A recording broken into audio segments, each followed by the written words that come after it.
Salut à tous, aujourd'hui je vais vous parler d'un film que j'ai adoré et qui m'a surpris, comme tout le monde d'ailleurs, Donjons et Dragons, l'honneur des voleurs. Un film qui va sûrement devenir votre préféré cette année. Et je vais vous dire pourquoi dans cette critique.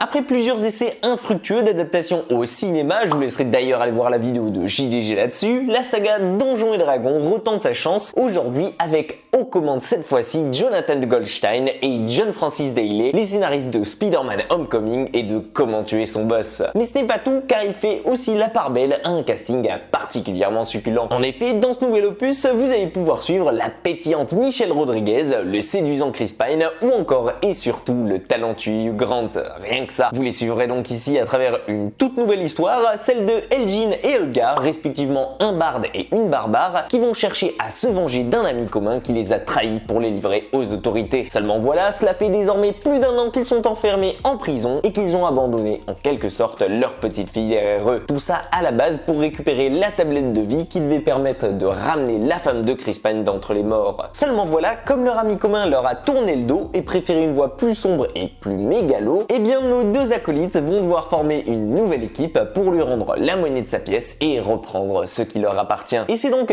comme ça qu'ils vont faire la connaissance de Dorich, une sorcière plutôt rusée, de Simon, un apprenti sorcier plutôt maladroit, et de James, un puissant paladin. Et si je vous ai dit au début de cette vidéo que vous alliez adorer ce film, eh bien c'est en grande partie pour ce qui va suivre maintenant. Parce que si vous êtes un fan de Donjons et Dragons ou bien tout simplement un habitué de jeux de rôle, eh bien je peux vous assurer que vous allez vous y retrouver ici. En effet, plus on avance ici dans l'histoire de ce D&D et plus on se rend compte facilement que l'univers prend vie autour de nous avec beaucoup d'aisance que même les derniers Star Wars pourraient jalouser. Que ce soit nos personnages principaux qui sont très bien écrits et auxquels on s'attache plutôt rapidement, les différentes créatures qui peuplent cet univers de façon assez crédible, il faut l'avouer, ou même encore la quête principale qui semble se construire au fur et à mesure que l'histoire avance, un peu comme si un maître du jeu l'écrivait en même temps. Et tout ça, vous l'imaginez bien, contribue beaucoup à nous faire s'attacher à lui. Parce que mine de rien, on est très vite emporté dans cette histoire sombre et on a surtout envie de voir nos héros réussir, mais surtout parvenir à faire revenir la femme d'Elgin sur Terre. Mais ce n'est pas tout, parce qu'en plus de prendre un énorme plaisir à suivre cette quête, surtout grâce à des acteurs qui se donnent à fond, je pense notamment au trio Chris Pine, Michelle Rodriguez et Justice Smith, qui on le sent font tout leur possible pour rendre ce voyage des plus agréables, et bien on peut d'autant plus admirer la diversité des décors et des sublimes paysages dans lesquels nos héros vont évoluer et se battre, ce qui contribue largement à rendre ce voyage des plus féeriques et des plus magnifiques à parcourir. Honnêtement et sans mentir, sur ce point, Donjons et Dragons m'a rappelé plus d'une fois le Seigneur des Anneaux. Pour le reste, soyez sans crainte car l'humour et les combats sont eux aussi de la partie. Et pour le coup, et même si certaines scènes sont vraiment ingénieuses et assez bien chorégraphiées à l'avance, eh bien je peux vous dire que j'ai adoré l'impression d'assister ici à un jeu de rôle grandeur nature. Chaque personnage aura donc son rôle à jouer pleinement dans l'histoire du film, et ce n'est pas parce qu'ils sont secondaires qu'ils ne serviront à rien ici. Alors ok, bien entendu, le film n'est pas parfait et d'un autre côté on pourra facilement lui reprocher certaines facilités scénaristiques dont il fait preuve, comme par exemple le fait que certaines scènes soient téléphonées et qu'on les voit venir de loin, ou bien encore que certains effets spéciaux font un peu tâche dans le décor et sont moins réussis que d'autres. Mais franchement, on va pas être tatillon et je vous assure que ça ne gâche à aucun moment le plaisir du film ici. Et surtout, ça va même plutôt bien avec son style popcorn qu'il assume pleinement. Non, franchement, ce Donjons et Dragons, l'honneur des voleurs, est un véritable vent frais qui souffle sur Hollywood et une surprise à laquelle je m'attendais pas du tout. Et pour tous ceux qui se posent la question et qui se demandent s'ils devraient franchir le pas, ma réponse est oui. Que vous soyez néophyte ou bien un véritable fan de D&D et de JDR en général, je peux vous assurer que vous allez kiffer et comme moi rire comme ça vous n'était pas arrivé depuis longtemps au cinéma. Je vous le conseille donc grandement et c'est un véritable coup de cœur pour moi. En tout cas, si vous avez déjà eu l'occasion de le voir, j'attends votre avis avec impatience dans les commentaires. Pensez à partager et à liker la vidéo si elle vous a plu, à vous abonner pour ne rien manquer, restez à l'écoute pour découvrir prochainement ma critique sur le prochain Evil Dead. Prenez soin de vous et comme d'habitude, nous on se dit à très vite pour une toute nouvelle critique.